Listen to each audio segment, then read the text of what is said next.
Bismillahirrahmanirrahim. Assalamualaikum warahmatullahi wabarakatuh. Alhamdulillahirabbil alamin wassalatu wassalamu ala asyrofil anbiya wal mursalin wa ala alihi washabihi ajmain. Asyhadu an la ilaha illallah wa asyhadu anna muhammadan abduhu wa rasuluh. Allahumma shalli ala Muhammad wa ala ali Muhammad kama shallaita ala Ibrahim wa ala ali Ibrahim wa barik ala Muhammad wa ala ali Muhammad kama barakta ala Ibrahim wa ala ali Ibrahim fil alamin innaka Hamidum Majid. Ya ayyuhalladzina ittaqullaha haqqa tuqatih wa la tamutunna illa wa antum muslimun. Wa qala Rasulullah qala Allah ta'ala fil Qur'anil Karim.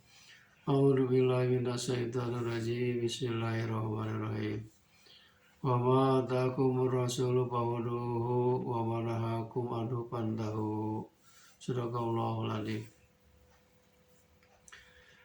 Saudara-saudaraku yang dimuliakan oleh Allah SWT, syukur alhamdulillah pada saat ini kita masih diberi nikmat oleh Allah SWT, khususnya nikmat jasmani, nikmat rohani, dan nikmat rezeki.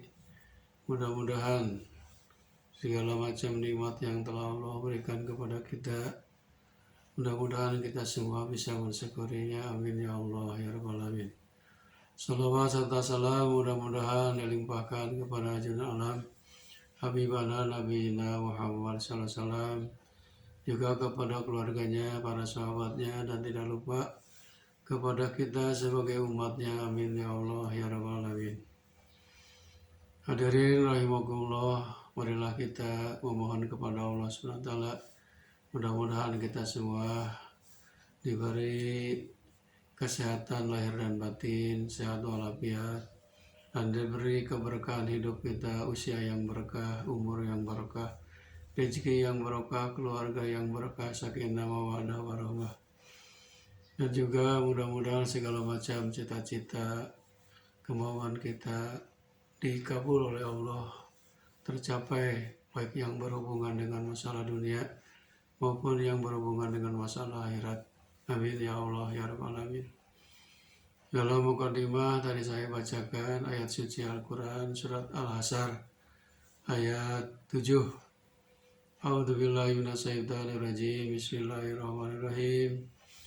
Wa ma ataakumur rasulu fakhudhuhu wa ma anhu fantahu anhu. Apa saja yang datang dari Rasul, maka ambillah, dan apa saja yang dilarang oleh Rasul, maka jauhilah. Ayat ini menjelaskan kepada kita bahwa segala macam perintah dan larangan dari Rasulullah SAW adalah hakikatnya itu dari wahyu Allah Subhanahu wa Ta'ala. Kita harus mematuhinya, sebab dalam agama Islam itu hanya dua. Pertama, kita harus taat dan patuh terhadap perintah Allah, dan yang keduanya kita harus selalu menjauhi larangan-larangan Allah Subhanahu wa Ta'ala. Oleh karena itu, saya akan sampaikan pada saat ini yang berhubungan dengan tema menjauhi perbuatan maksiat, perbuatan dosa, karena perbuatan maksiat ini berhubungan dengan larangan Allah Subhanahu wa Ta'ala dan larangan dari Rasulullah SAW. Kenapa kita harus menjauhi segala macam perbuatan maksiat dan dosa?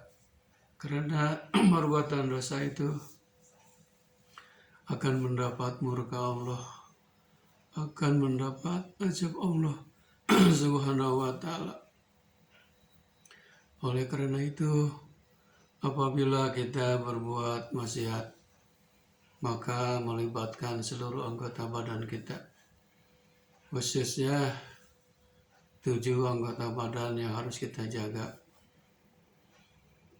Karena apa?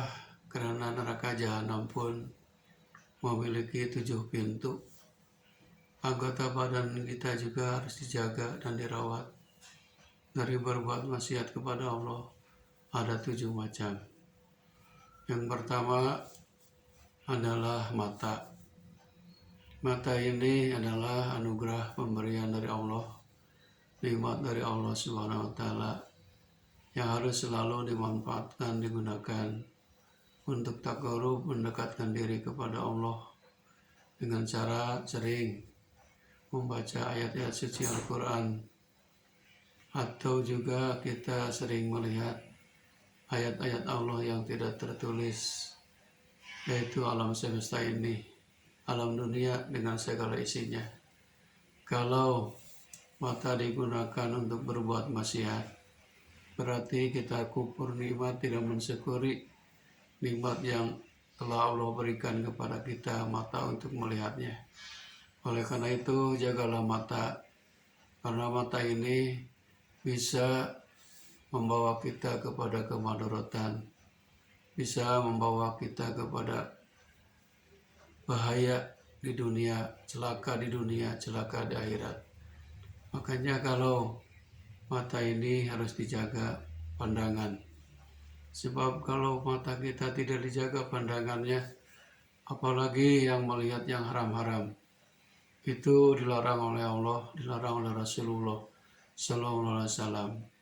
Kalau mata tidak dijaga dari benda-benda, barang-barang yang haram, bukan muhrim apalagi, maka itu sudah berbuat maksiat, berbuat dosa, dimurkai oleh Allah Subhanahu wa Ta'ala. Oleh karena itu, jagalah mata ini yang telah Allah berikan kepada kita, merupakan nikmat dari Allah Subhanahu wa Ta'ala, alat untuk melihat. Yang kedua adalah oleh Allah Subhanahu wa Ta'ala kita diberikan pendengaran, atau yang disebut telinga atau kuping. Telinga ini adalah alat untuk mendengar, alat untuk mendengar nasihat-nasihat agama. Bukan telinga ini dipakai untuk mendengarkan perbuatan-perbuatan dosa, maksiat, seperti ghibah, fitnah, atau berita-berita hoak, bohong. Telinga ini adalah merupakan nikmat dari Allah SWT. Gunakanlah telinga ini untuk mendengarkan ayat-ayat suci Al-Quranul Karim atau nasihat-nasihat agama. Kalau disalahgunakan kuping, pendengaran atau telinga kita ini kepada perbuatan dosa, maka Allah tidak ridho. Sebab telinga bukan untuk itu. Telinga harus dimanfaatkan untuk taqarrub, beribadah kepada Allah SWT. Banyak orang yang berbuat dosa, berbuat maksiat melalui telinganya, yaitu mendengarkan berita-berita bohong, fitnah, ghibah, namimah, dan adu domba. Yang ketiganya, alat yang diberikan oleh Allah yang harus kita jaga adalah lidah. Lidah ini tidak bertulang, maka gunakanlah lidah ini untuk sebaik-baiknya, yang bisa mengambil manfaat, menyelamatkan diri sendiri, menyelamatkan keluarga dan orang lain. Jangan sampai lidah ini berbuat maksiat, seperti berdusta. Sebab berdusta atau berbohong ini adalah perbuatan maksiat, perbuatan dosa. Sebab orang yang berbohong, berdusta adalah termasuk orang munafik. Sebab tanda-tanda orang munafik itu ada 3 dalam hadis Rasulullah SAW. Ayatul munafiki salasun. Tanda-tanda orang munafik ada 3. Apabila berkata, berbicara suka dusta, suka bohong. Makanya lidah harus dijaga. Ucapkanlah ucapan yang benar, yang jujur. Jangan sampai lidah ini bisa untuk menggunjing orang, menghina orang, mencaci maki orang, atau menyampaikan berita-berita kejelekan orang lain melalui lidah. Itu termasuk dosa, termasuk maksiat, hindarilah itu. Kemudian Allah di samping memberi mata, telinga, dan lidah, Allah memberikan perut kepada kita. Ini perut harus digunakan dan dimanfaatkan. Apa gunanya perut? Perut ini adalah untuk menyimpan makanan dan minuman. Makanlah dan minuman dari yang halal. Jangan minum makanan yang haram. Sebab pengaruhnya apabila kita minum makanan yang haram, maka darah dan dagingnya itu hasil dari barang-barang yang haram. Tidak akan diterima doanya, ditolak oleh Allah Subhanahu wa Ta'ala. Di dalam Islam, makan itu merupakan ibadah. Kulu wasrobu wala tusrifun. Makanlah dan minumlah, tapi jangan berlebih-lebihan. Terlalu kenyang makan bisa mengakibatkan kita menjadi malas, ngantuk, malas untuk beribadah. Akhirnya perut ini diisi sepertiga di atas untuk napas, sepertiga untuk air, sepertiga untuk makanan. Jangan semuanya makanan dan minuman untuk bernapas, tidak ada. Makanya banyak orang yang sering sakit karena tidak menjaga kesehatan perut. Oleh karena itu, perut ini harus dijaga oleh kita karena merupakan nikmat dari Allah Subhanahu wa Ta'ala. Di samping perut, kita juga dikasih tangan, yaitu kiri kanan. Ini tangan bisa saja kita berbuat dosa, berbuat maksiat, misalkan mencuri, kemudian korupsi, kemudian membunuh, dan lain sebagainya. Tangan dan kaki ini semuanya adalah pemberian dari Allah yang harus kita jaga. Sebab Allah sudah berfirman di dalam Quran surat Yasin, A'udzubillahi minasyaitonirrajim. Bismillahirrahmanirrahim. Al-yauma nakhtimu ala afwahihim wa tukallimuna aydihim wa tashhadu arjuluhum bima kanu yaksibun. Pada hari itu mulut dikunci, tidak bisa bicara apa-apa. Yang berbicara apa? Yang berbicara dua tangan kita. Dua tangan kita nanti akan bisa bicara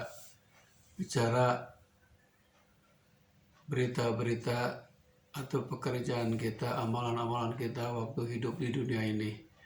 Baik itu perbuatan baik maupun perbuatan buruk. Tangan kita akan berbicara. Mulut dikunci oleh Allah SWT. Warjuluhum bima kanu yaksibun. Kaki menjadi saksi pekerjaan kita waktu di dunia. Kita tidak bisa berbohong, tidak bisa berdusta. Itulah 7 anggota yang harus kita jaga.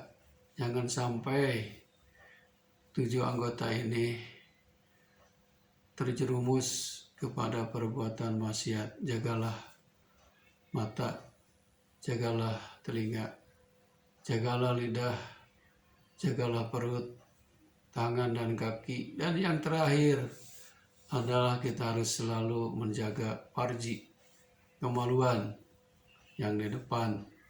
Ini pengaruhnya sangat besar sekali. Apalagi kalau kita banyak makan, akhirnya akan menambah syahwat. Kalau tidak bisa menjaga, menahan hawa nafsu, maka dari pandangan pun turunnya ke bawah. Jagalah jangan sampai kita berbuat yang haram, perzinahan, atau bukan muhrim. Itu termasuk dosa besar. Jagalah, karena ini merupakan nikmat dari Allah SWT, harus dihindari. Sebab dalam Quran sudah jelas, wala taqrabu zina, janganlah kalian mendekati zina. Karena buat zina itu adalah dosa besar. Oleh karena itu 7 anggota badan yang Allah berikan kepada kita harus selalu manfaatkan, gunakan kepada jalan yang diridhoi oleh Allah Subhanahu wa Ta'ala. Kalau kita menggunakan kepada jalan yang diridhoi Allah Subhanahu wa Ta'ala, maka insya Allah hidup kita akan selamat, baik di dunia maupun di akhirat kelak. Hadirin rahimakumullah, mudah-mudahan bahasan kami ini yang berhubungan dengan menjauhi perbuatan maksiat, mudah-mudahan kita semua dijauhkan dari segala macam perbuatan maksiat. Apabila ataupun kita berbuat dosa, mudah-mudahan segala macam dosa yang telah kita lakukan, beristighfarlah dan bertobatlah, karena Allah akan mengampuni orang yang memohon ampun, orang yang bertobat. Innahu huwat tawwabur rahim. Allah akan mengampuni dosa-dosa yang telah kita kerjakan asal kita ikhlas bertaubat karena Allah Subhanahu wa taala. Karena tidak ada manusia yang bersih, yang suci. Semua manusia pasti punya kesalahan, punya dosa. Sebaik-baik manusia yang punya salah dan dosa, cepat-cepatlah bertaubat kepada Allah Subhanahu wa taala. Hadirin rahimakumullah, hanya itulah yang saya bisa sampaikan. Mudah-mudahan bermanfaat khususnya bagi kita semua, dan mudah-mudahan kita semua ini dijauhkan dari segala macam perbuatan maksiat. Amin ya Allah ya rabbal alamin. Wabillahi taufiq wal hidayah. Wassalamualaikum warahmatullahi wabarakatuh.